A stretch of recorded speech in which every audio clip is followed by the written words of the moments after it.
vez, não é?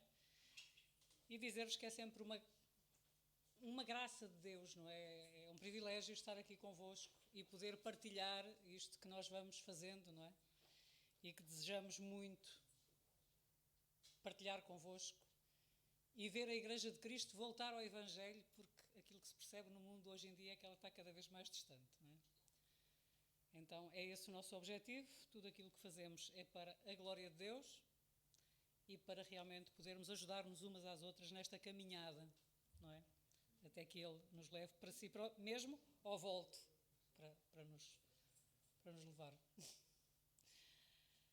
Então, o meu tema, eu olhei para o título e era assim, eu comecei a imaginar o que é que ia fazer, selecionei muita coisa e de repente eu vi um vídeo de uma feminista, lindíssima. Às vezes elas são feias, a maior parte delas, se comprarem um livro, depois veem, elas são feias. Mas aquela até é muito bonita, muito novinha e com uma conversa muito... Sabem a voz da serpente lá no Éden? Parece uma maravilha, a sério, vocês vão ouvir. Mas depois, quando nós cremos que existe um Deus e que a sua palavra é verdadeira e é a verdade, aí nós facilmente desmontamos aquilo tudo. Então, o que é que eu decidi fazer? Pus todos os outros vídeos de lado, todos os textos que tinha lido praticamente, e decidi fazer tipo uma espécie de debate com a feminista, para vocês perceberem como a narrativa que as nossas crianças, sim, crianças na escola ouvem, e mesmo aquilo que nos entra em casa por meio da televisão, da internet, tudo, como é falsa, como é anticristã e como, acima de tudo, o feminismo quer destruir a família e o cristianismo e a própria mulher, não é? Então,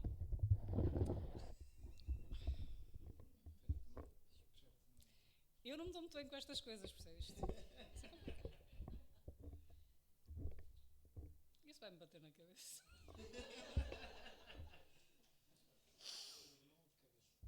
Não, está tranquilo.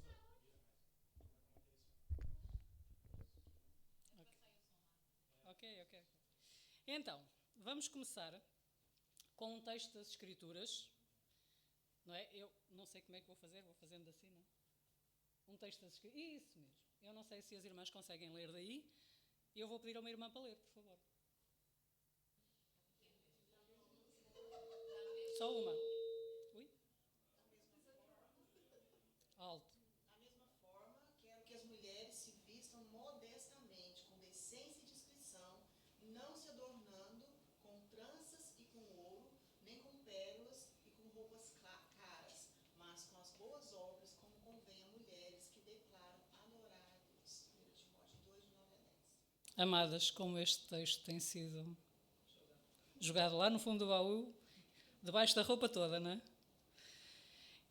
Eu fui à procura da definição de modéstia e encontrei-a num livro que eu próprio adaptei para o português de Portugal, Deus o Estilista, e que digo-vos já que foi dos livros que mais me desafiou, no sentido em que eu, cada página que lia, a minha vontade era dizer, não é nada disto, isto é muito forte, isto é muito legalista, porque essa é a nossa logo, não é? Mas, na verdade, à medida que eu ia fazendo a adaptação, e tinha que ler o livro, não é? Foi mexendo muito comigo e eu fui percebendo até que ponto é que nós somos feministas cá dentro. Dizemos que não, rejeitamos muita coisa, mas no fundo nós somos. Porque nós fomos criadas numa sociedade feminista, não é? E tudo o que nos rodeia apela para que sejamos feministas. Então, qual é a definição de modéstia?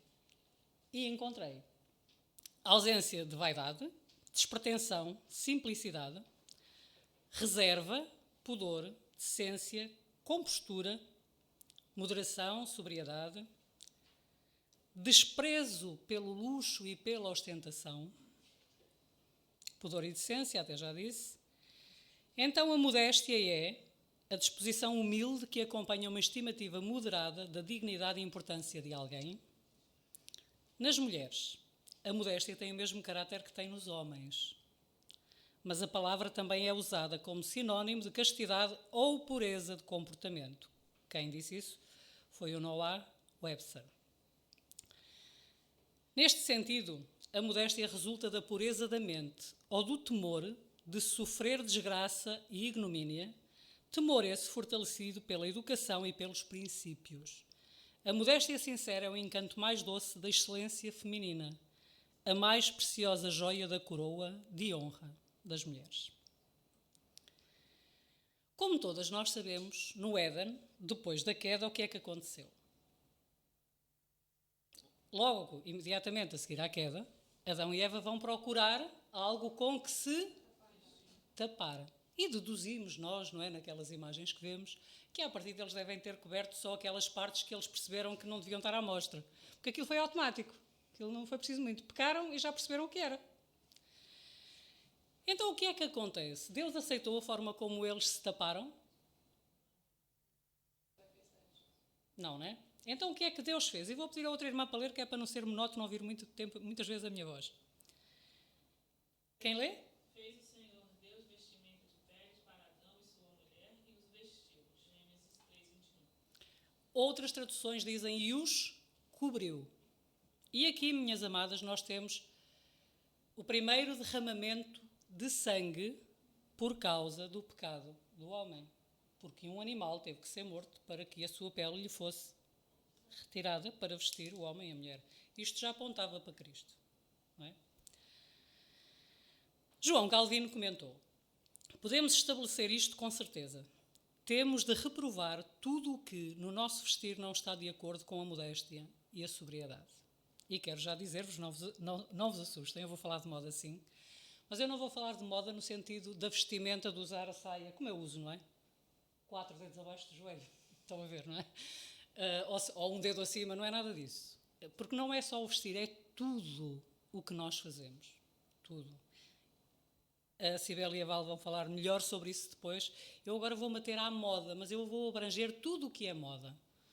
Incluindo os influencers, que hoje influenciam toda a gente. Que influencers são esses, não é?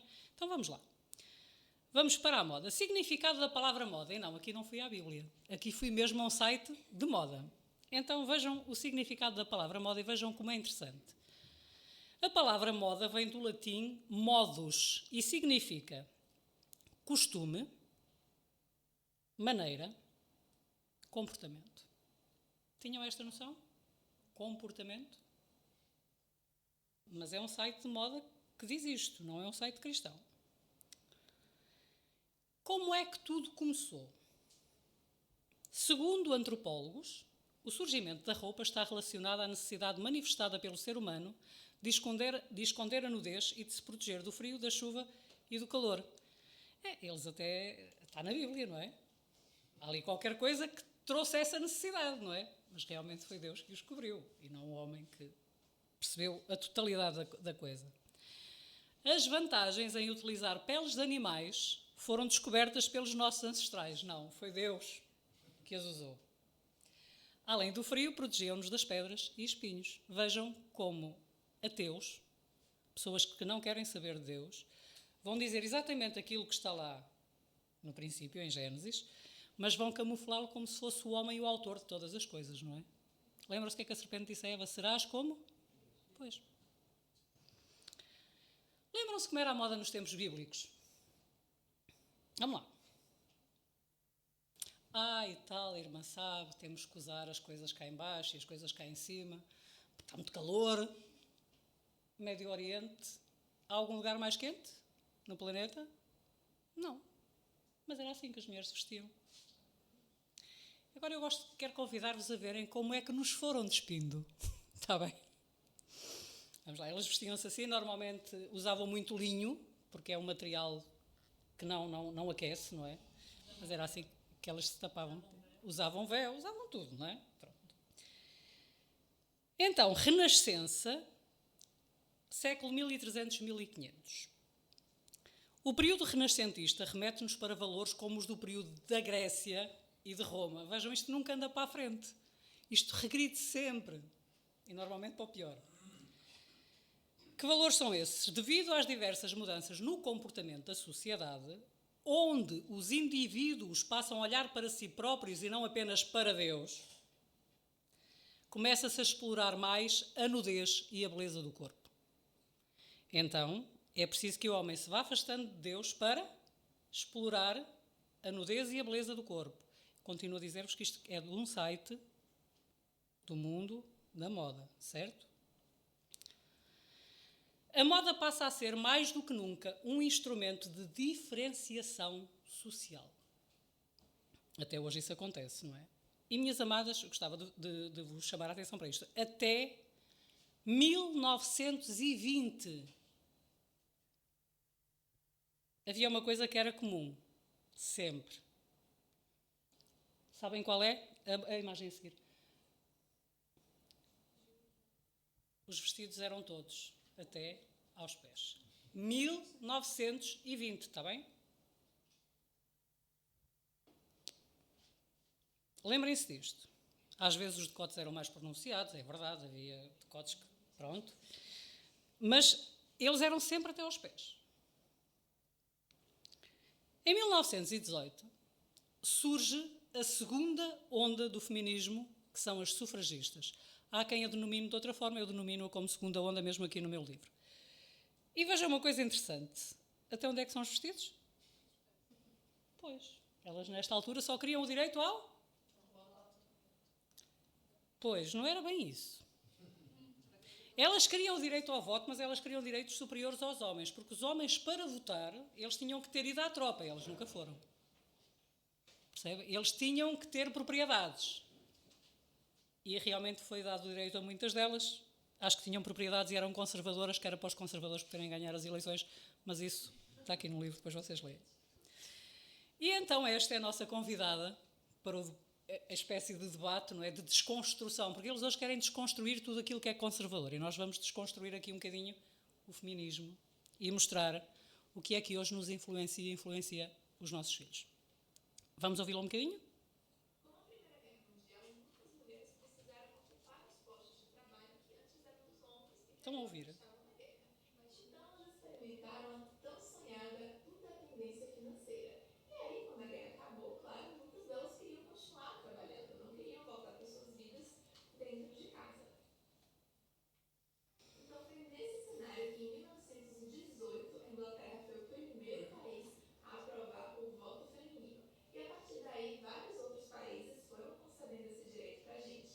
E aqui no Brasil, o primeiro estado a reconhecer o voto feminino foi o Rio Grande do Norte, em 1927.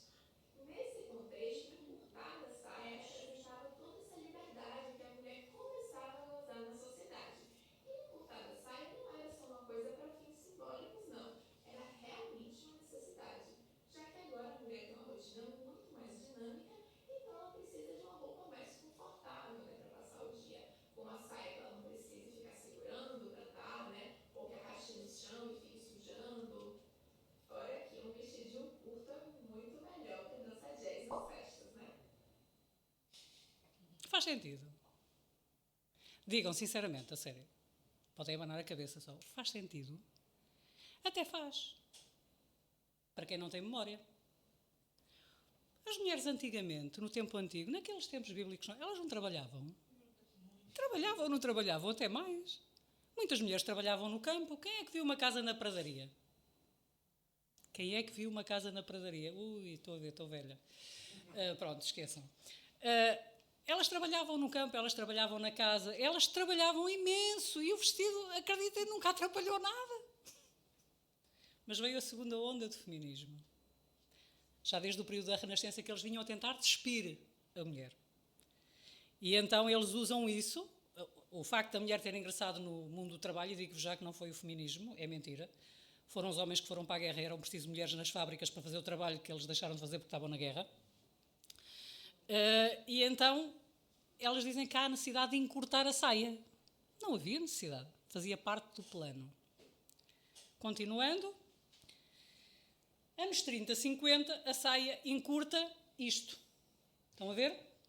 Pronto, encurtou ali. E eu vou pedir-vos, por favor, para guardarem esta imagem na memória. Está bem ali num cantinho, ponham-na lá, vejam. Principalmente esta aqui do canto, guardem aí num cantinho e pronto. Anos 60, e surge a terceira onda do feminismo.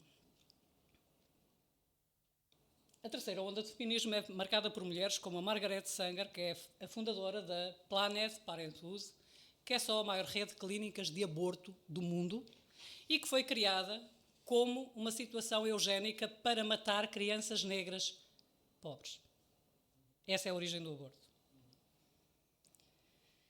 E ela disse algo como isto: nenhuma mulher pode dizer-se livre se não controlar o seu próprio corpo.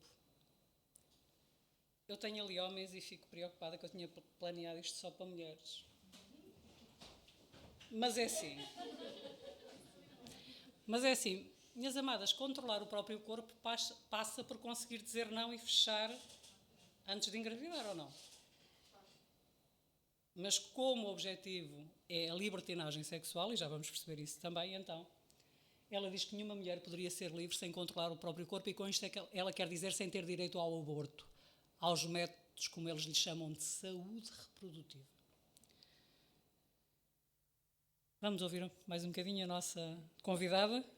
E chegamos na década de 60, que é quando a história da saia vai ter outra reviravolta. Se lá no início do século XX a gente tinha vivido a primeira onda do sufrágio feminino, nos anos 60 a gente vai viver a segunda.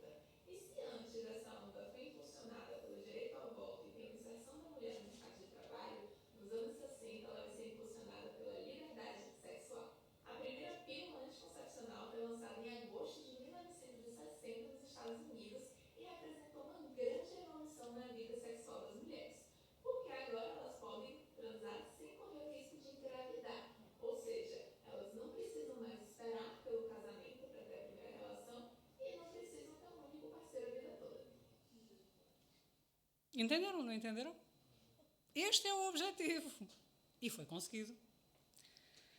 Até hoje nós vivemos os efeitos de 1960. Mas o mais incrível é, pensem comigo, podem passar a imagem a seguir e já pode vir a outra. Já repararam, quanto mais liberdade sexual existe, mais as pessoas estão confusas quanto à sua própria sexualidade? É incrível, não é? Parece que não faz bem, só faz mal.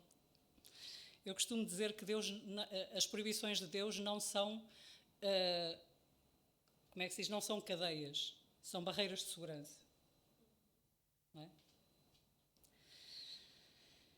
que é que diz a Bíblia sobre o assunto? Vamos lá, então, um bocadinho da Escritura, que é sempre indispensável.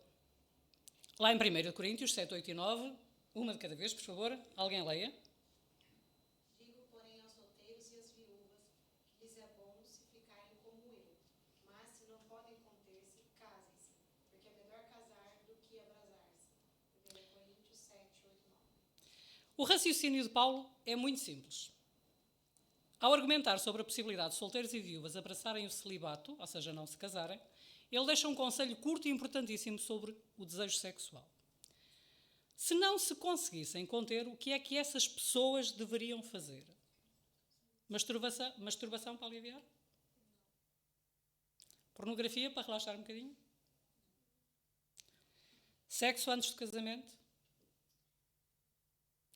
Nada disso. Ou casa, ou abrasa-se, que noutras traduções está escrito como arder em desejo. Outras traduções traduzem assim. Portanto, ou casa ou arde em desejo. É a solução. O escritor aos Hebreus, eu às vezes tenho a tendência a dizer que é Paulo, há quem diga que não, portanto, desculpem lá. O escritor aos Hebreus, no capítulo 13, versículo 4, vai dizer, e alguém leia mais uma vez: Venerado seja entre todos o matrimônio e o leito sem mácula, porém, aos que se dão à prostituição e aos adúlteros, Deus os julgará. Esse texto fala basicamente sobre quê? Sobre sexo. Não há como fugir. Temos uma ordem clara para venerarmos, ou seja, prestarmos honras a dois ambientes sexuais intercambiáveis: ao matrimónio e ao leito sem mácula. Deus julgará os que vivem uma sexualidade oposta ao que deveria ser honrado, ou seja, os que vivem em prostituição e os que vivem em adultério. Podemos perceber, sem muito esforço, que matrimónio, ou seja, casamento, é contrastado com prostituição e leito sem mácula com adultério. Por isso, aquilo que ela disse é claramente uma violação daquilo que é a ordem de Deus para as suas filhas. Correto? Para uma sexualidade saudável.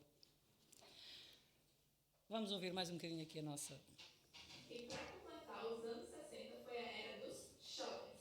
A geração Z daquela época eram os baby boomers, que tinham nascido ali no final dos anos 40 e início dos 50.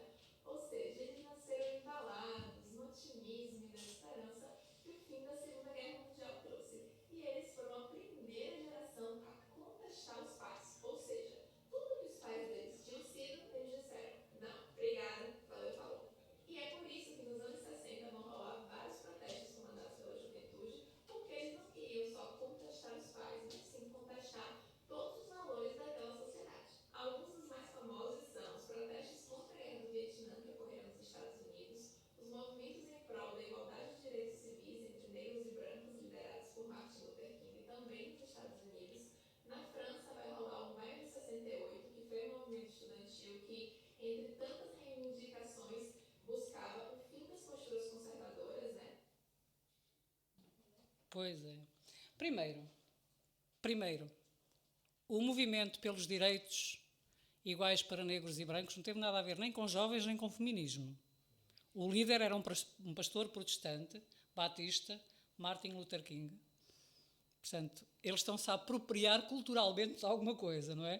Depois dizem que somos nós que o fazemos. E o que é que a Bíblia diz acerca de várias coisas que ela nomeou aqui? Vamos lá, por pontos. Os jovens daquele tempo, não é? O que é que diz a Bíblia aos jovens? Rápido. Uma. Lembre-se do teu Criador nos dias da tua mocidade. Eclesiastes 12. Certo? Contestar os pais Honra teu pai e a tua mãe. para que os teus dias te sejam acrescentados. É o único mandamento com promessa. Valores da sociedade, desculpem. Perguntai pelas veredas antigas qual é o bom caminho, andai por ele e acharei descanso para a vossa alma. Jeremias 6,16. Portanto, nada nos diz que nós temos que esperar pelo movimento feminista para depois fazermos aquilo que é certo, não é? Pelo contrário, nós temos que olhar. Vamos lá. Cultura. Eu vos escrevi, jovens, não ameis o mundo, nem o que o mundo há, do que no mundo há. Se alguém ama o mundo, o amor do Pai não está nele.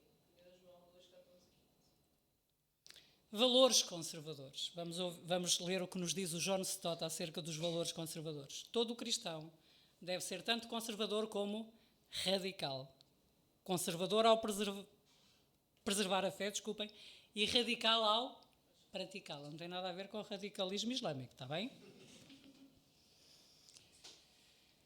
Ora, vamos dar mais aqui uns minutinhos à nossa... Na década com chave de ouro, a gente vai ter o Festival de Woodstock em 1969, dando início à Era Hippie.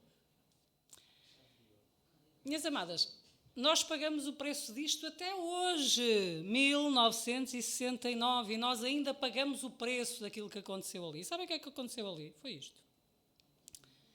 Milhares e milhares e milhares de jovens, é verdade.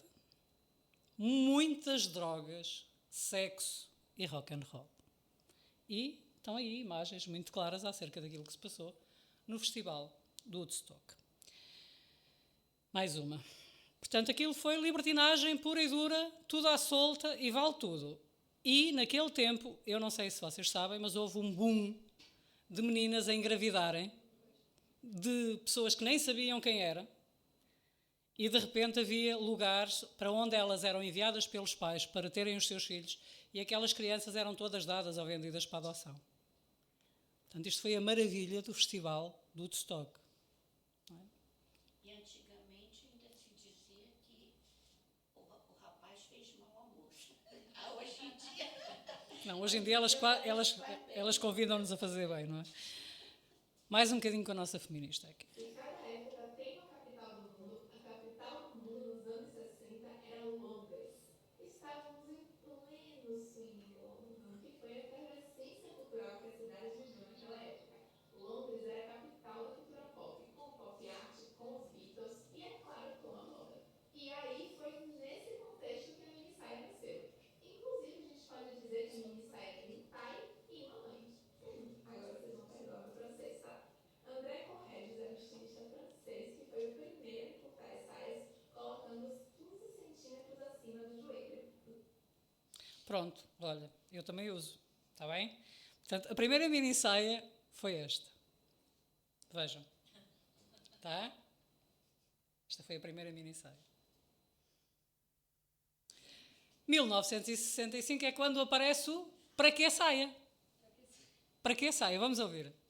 A boutique de Mary Quant tinha muito essa pegada jovem. E em 1965 a sua mini saia estourou. Era tipo assim, a peça desejo, um must have que todas as meninas tinham que ter. E claro que ela era bem mais ousada do que a criada por André Correges, porque ela era 30 centímetros acima do joelho. E Mary Quant foi muito inteligente porque ela usou uma brilhante estratégia de marketing para popularizar o modelito. Ela juntou toda aquela efervescência cultural que Londres vivia no momento, o tal do swing em London, com um termo novo que tinha surgido na época, o Youth Quake, que basicamente significa terremoto jovem. Pronto, houve um terremoto jovem. Peço-vos desculpa, mas às vezes as palavras são fantásticas. Houve um terremoto jovem e, de repente, eu só não sei como é que elas se baixavam, porque eu não consigo imaginar. Não consigo. Mas era aquilo ali, está bem? Pronto. Não são calções, são saias mesmo. E foi isto que o terremoto jovem trouxe. Mais um bocadinho com... Mais um bocadinho com ela. Épocas, modelos Twig e Jan Shirton eram as influencers do momento e não abandonavam a mini saia por nada. E aqui no Brasil, Vanderleia, que era estrela da Jovem Guarda, e Nara Leão, que é um ícone da bossa nova, também super adotaram o modelito. Os influencers daquele tempo passaram a usar mini saia. E a minha pergunta para vocês é: quem são os nossos influencers? Quem são os influencers dos nossos filhos? E eu quero incidir mais até nessa parte. E eu, a sério que me preocupo muito quando os influencers de algumas mulheres cristãs são pessoas como Angelina Jolie. Eu fico muito preocupada. Tá? Então, este é o maior influencer do YouTube.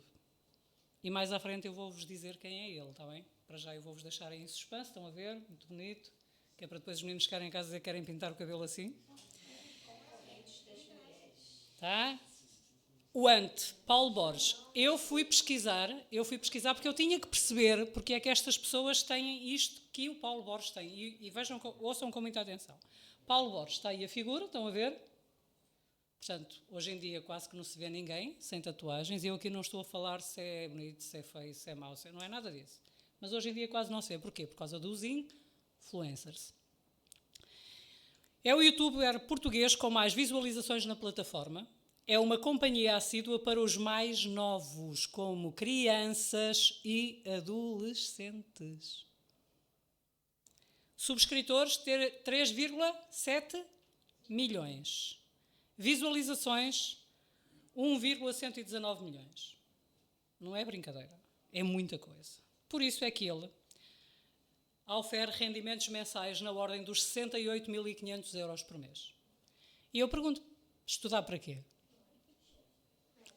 Andar normalmente para quê? Se assim se ganha tanto dinheiro. Eu fui ver um vídeo, tive curiosidade de perceber o porquê. Muito sexo, muito álcool, muito LGBT, muito de tudo aquilo que não presta para as crianças e os jovens serem influenciados. É por isso que servem os influencers, para influenciarem. CIA 3PO, Catarina Loads, é esta figura que ensina como ser um unicórnio. Descobre a magia que há em ti. Sabem para que é que serve o unicórnio? Exatamente, para mostrar às crianças que o sexo não é aquilo com que nascemos, mas sim aquilo que está no nosso pensamento. Penso, neste caso, logo sou aquilo que penso, não aquilo que sou de facto. E também é visualizações, assim, muitas. Ela é a segunda mais vista. E 2 rapazes ou 2 meninas? 2 meninas que estão a mostrar-vos o resultado de uma mastectomia dupla que fizeram, com 16 anos. E aqui está o primeiro que vocês viram aquele cabelo colorido é aquele que está com o boné cinzento mais claro, está bem? Estas pessoas... Sim, ela. Amadas, isto é complicado. Vocês têm que entender. São elas, é verdade. Parece, pronto. Eles fazem vídeos numa plataforma... Exato. Elas fazem vídeos para o site... Para o site, não. Para a disciplina de Cidadania e Desenvolvimento. Basta irem ao site e tem lá os vídeos em que eles aliciam os vossos filhos a serem trans. Tudo isto pago pelo Ministério da... Ou seja, por cada um de... Pois. Pronto, portanto, já estão a ver quem é que está a influenciar. Ele é o mais visto. É o mais visto. E claro, depois temos aquelas pessoas que podemos até ouvir a música e gostar, que podemos, olha, e a pessoa pode ser a melhor pessoa do mundo. Eu não estou a pôr aqui em causa o caráter das pessoas. Entendam isto, por favor. Eu só quero que vocês percebam os influencers, o que é que influencia as nossas filhas, os nossos filhos e até nós. Áurea. Os maiores concorrentes das mulheres. Amadas, é isto que nós queremos para as nossas filhas? É uma pergunta. E claro, Filipe Neto, desculpem lá, sabia que ia ter muitos brasileiros. Percebem? São os influencers das crianças e dos adolescentes e dos jovens, dos jovens, como ela diz. Sabem quem é? Miley Cyrus. Miley Cyrus. Sabem onde é que ela esteve durante muitos anos? Camp Rock, Disney, não é? E os meninos seguem-na, as crianças seguem-na daquele tempo, seguiram-na. Sabem o que é que diz ali? Não, antes. Aborto é cuidado de saúde. Não, não é. Porque gravidez não é doença. Ah? E sim, é ela mesmo. Demi Lovato, desculpem. Demi Lovato, é isso mesmo. Também, na Disney, não é? Exatamente. Entretanto, vejam como ela era bonita, não é? E agora, olhem bem para ela. Demi Lovato revela ser de género não binário, mas antes já se tinha assumido como pansexual. Influencers. E o pansexual tem uma definição bonita, né? É sexo com tudo, e é sexo com tudo, tudo mesmo, literalmente. Uma árvore, uma bicicleta e com todos. Voltamos à nossa feminista. Aí você tá dizendo aí que a minha saia foi super bem aceita, né? Tipo assim, um total de zero problemas com ela, né? Claro que não, né, gente? Se hoje o comprimento das nossas saias ainda é uma questão polêmica, tu imagina uma menina de 16 anos querendo sair com a mini saia em pleno 1967. Obviamente que os adultos e as pessoas mais velhas olhavam para isso achando uma coisa completamente absurda, imoral, indecente, porque não era só a mini saia, era tudo o que estava acontecendo naquele momento, tudo que os filhos deles estavam fazendo, que não chegava nem perto de qualquer coisa que eles tivessem vivido na própria juventude. Não sei se chegava ou não, porque em todos os tempos e em todas as eras houve gente que viveu juventudes muito complicadas. Não é? Portanto, meus queridos, aqui ela começa a minar a autoridade dos pais. Entendam isso. Os velhos, os antigos, que não riscam nada. Exatamente. A família tóxica, que é aquilo que hoje é vendido às nossas crianças, sim, na escola, como uma família tóxica, é toda aquela família que não concorda com as ideias que eles trazem da escola para casa, como sendo a verdade absoluta dos factos hoje em dia. Então, quando os pais não concordam, são a família tóxica, porque não permite aos seus filhos que eles sejam aquilo que os outros querem que eles sejam. Não é? Pronto. E eles dizem ali embaixo, não sei se estão a ler, não se culpe por se afastar. E posso garantir-vos que há muitos psicólogos na escola a trabalhar isto. Muitos mesmo. Na associação temos recebido alguns casos muito complicados. Mais um bocadinho, por favor. Exemplos disso é a própria mudança no padrão de beleza do corpo feminino. Nos anos 50, uma mulher considerada bonita era aquela mulher que tinha um corpo curvilíneo, né, um corpo ao violão, à la Marilyn Monroe. Nos anos 60, o padrão de beleza vira essas menininhas descoladas, tipo Twiggy, que era o quê? Modelo, alta, magra e do corpo longilíneo.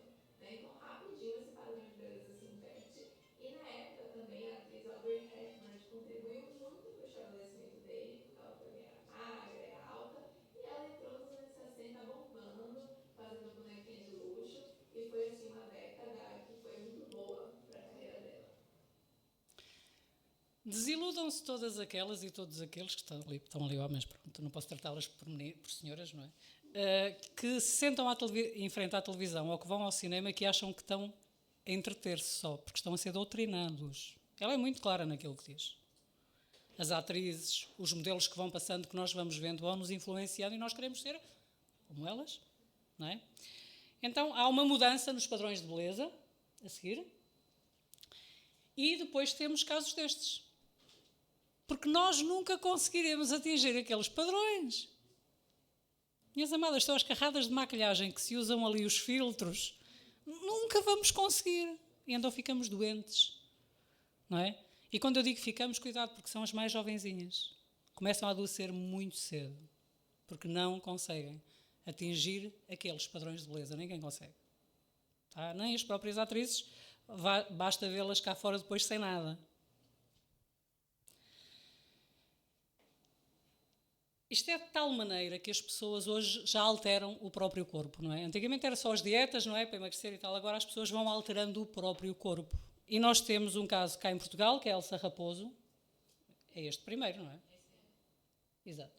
A Elsa Raposo, antes e depois das plásticas. E temos a Meg Ryan, que eu achava lindíssima, não é? E que hoje parece o Joker do Batman. Está terrível. Amados, não faz bem nenhum. À beira da minha casa tenho uma... Ela é nutricionista. Ela está horrível, horrível. Eu olho para ela e eu dava vontade quase de chorar, porque ela era tão bonita. Ela já está da minha idade, mas ela quer parecer que tem 30 e aquilo não está a funcionar bem, mas ela não se apercebe. Eu vou-vos contar isto, tem ali um pastor, eu tenho que ter muito cuidado. Minhas amadas, isto não está na Bíblia, está bem? Mas conta-se que quando a serpente apareceu a Eva no jardim, ela começou por dizer à Eva, como nós lemos, não é? Olha, é assim, Eva, estás a ver aquela fruta? Pá, Deus é mau, não quero que vocês comam daquilo, porque aquilo vai-te dar uma sabedoria, tu vais ficar a saber mais do que Deus. E a Eva, não, que ele disse que quando comêssemos daquilo morríamos. E a serpente, morres nada, anda lá, come, que aquilo vai-te abrir os olhos, vais conhecer tudo, como Deus conhece. E ela, não. Que ele disse que se nós comêssemos daquilo, morríamos. E olhem, a serpente já estava a ficar desesperada, porque não estava a conseguir convencer a Eva. Vocês sabem como nós somos teimosas, não sabem? Vocês têm noção disso? Até que a serpente virou-se para ela e disse, Eva, come do fruto que emagrece. Pronto, está.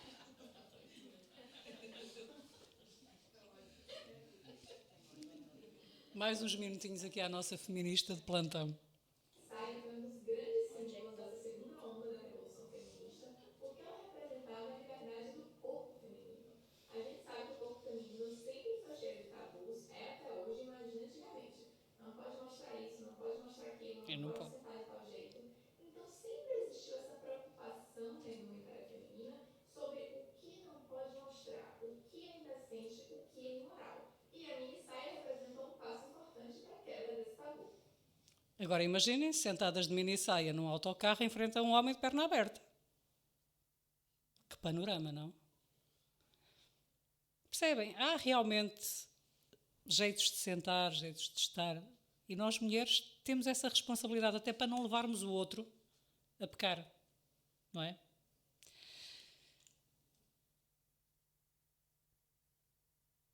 Lembram-se desta imagem? Alguém se lembra disto? Pretty Woman. Lembram-se o que é que ela fazia quando estava com esta bruta mini saia, não é? Para que saia, aliás? E assim despida? Lembram-se, não lembram? Pronto.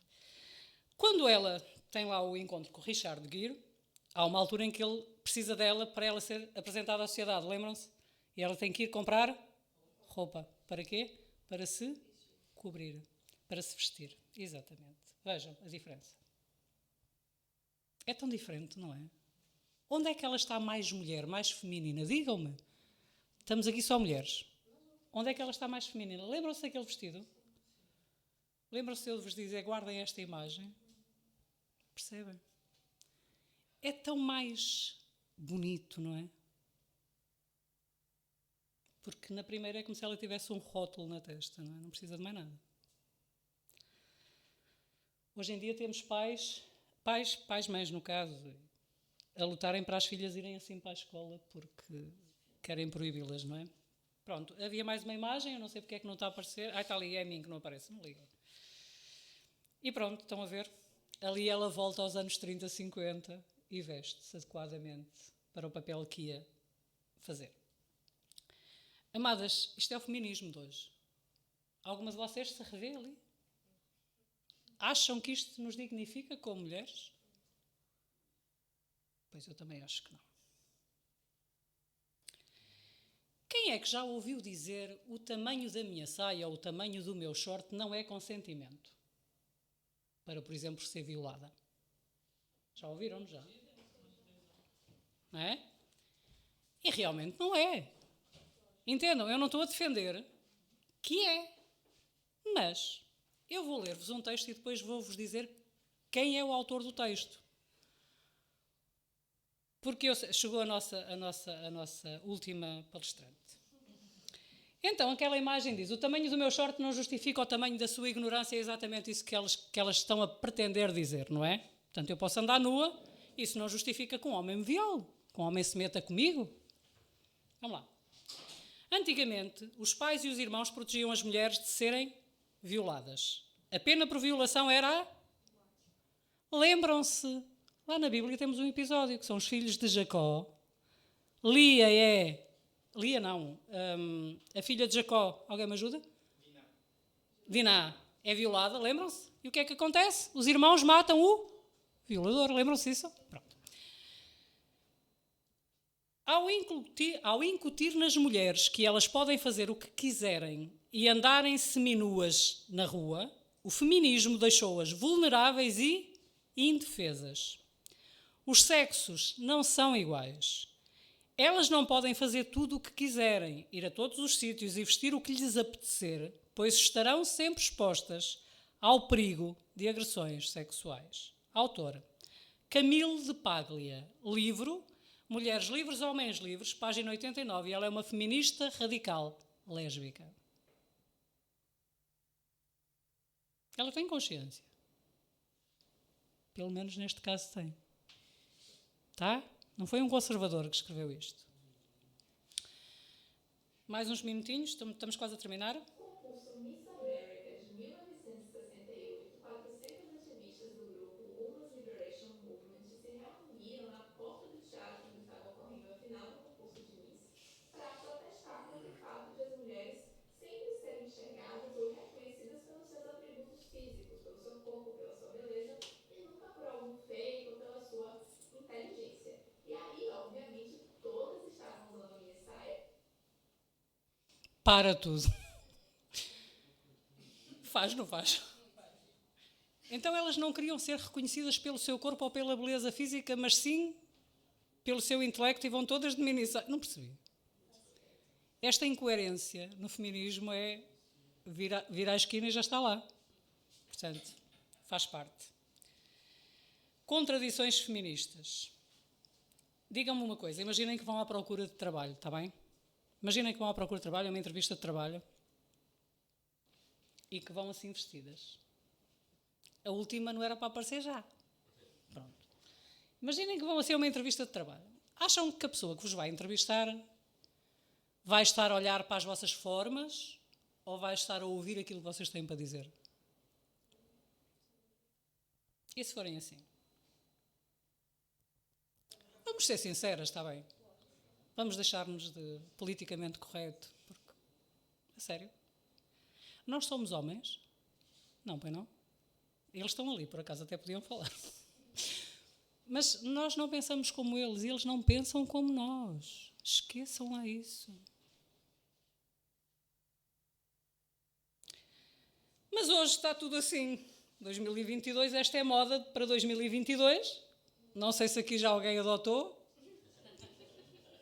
Tá? Ninguém passou ainda em, como é que se chama? Perfumarias que tenham homens maquilhados a vender produtos? É que eu já passei em várias. Exatamente. Pronto, está bem? Ainda não vi, porque se vier me recusa esse pedido. Sim, mas eu já vi, em várias, em Lisboa, até em Santarém eu já vi. Foi. E depois temos isto, não é? Temos isto. E eu não sei se sabem, mas há aí uma nova vaga que está a chegar, que é que a obesidade não é doença e cada uma tem o direito a ser como é. Portanto, a obesidade não é doença. E dizer a alguém que tem que emagrecer porque a obesidade é prejudicial à sua saúde é considerado gordofobia. É verdade, está tudo doido, eu sei. Lembram-se do Festival do Woodstock? De 15 a 18 de agosto de 1969, sexo livre, drogas, rock and roll. Uma geração inteira foi influenciada com este festival e colhemos os frutos disso até hoje. E eu fui só um bocadinho, pordata.pt, onde tem os dados atualizados, e descobri coisas como estas. Famílias monoparentais. Em 2020 havia 270.588. Hoje há 470.654. Amadas, quem é mais sobrecarregada no meio disto tudo? Normalmente? É o homem? Então a mulher quis emancipar-se do homem, pelos vistos ficou escrava de tudo e mais alguma coisa, não é? Pobreza infantil e doença, porque isto depois é um ciclo, não é? 19% das crianças portuguesas entre os 0 e os 18 anos estavam no limiar da pobreza antes da pandemia. A depressão afeta 31% dos jovens e adolescentes em Portugal, sendo que destes quase 19% têm sintomas moderados ou graves e 10% correm risco elevado de comportamentos suicidas. E nós vivemos um cristianismo muito, muito superficial. Porque muitos cristãos acham que a Bíblia tem autoridade sobre salvação. Certo? Mas não tem sobre casamento, sexo, dinheiro, política, cultura e educação. Deus, para esses cristãos, não é o Senhor do universo, mas só destas 4 paredes enquanto estamos cá dentro. Porque depois lá fora, cada um por si. Se estivessem no Império Romano, esses cristãos não teriam dificuldades em afirmar que Jesus era o Senhor do seu coração, que está lá dentro, mas que César era verdadeiramente o Senhor do mundo real. Para esses, Deus é uma crença privada. Ele não é realmente o Criador e Senhor do mundo. Amadas, em que é que pensamos quando nos vestimos de manhã em frente ao espelho? Quando olhamos para a nossa imagem ao espelho, em que é que pensamos? Mas é bom começarmos a pensar. E eu já vou explicar porquê. Clarice Lispector, que eu considero uma mulher inteligente, disse que uma mulher inteligente veste-se, anda e fala para agradar a um homem só. Eu vou mais longe. Nós cristãs, nós mulheres cristãs, se o somos de facto, temos que ir muito mais longe. Portanto, quer comais, quer bebais, quer façais qualquer outra coisa, fazei tudo para a glória do Senhor. Que tudo aquilo que fizermos, incluindo vestir-nos de manhã em frente ao espelho, seja a pensar se vamos glorificar a Deus com aquilo que estamos a vestir. Eu sei que isto pode parecer um bocadinho, como é que é? Legalista, mas não é, amadas. Porque nós só temos um Senhor. E não andamos entre 2 pensamentos, o pensamento do mundo e o pensamento das Escrituras. Ou não devemos andar. Eu vou passar a palavra à Cibele, está bem? E obrigada pela vossa atenção.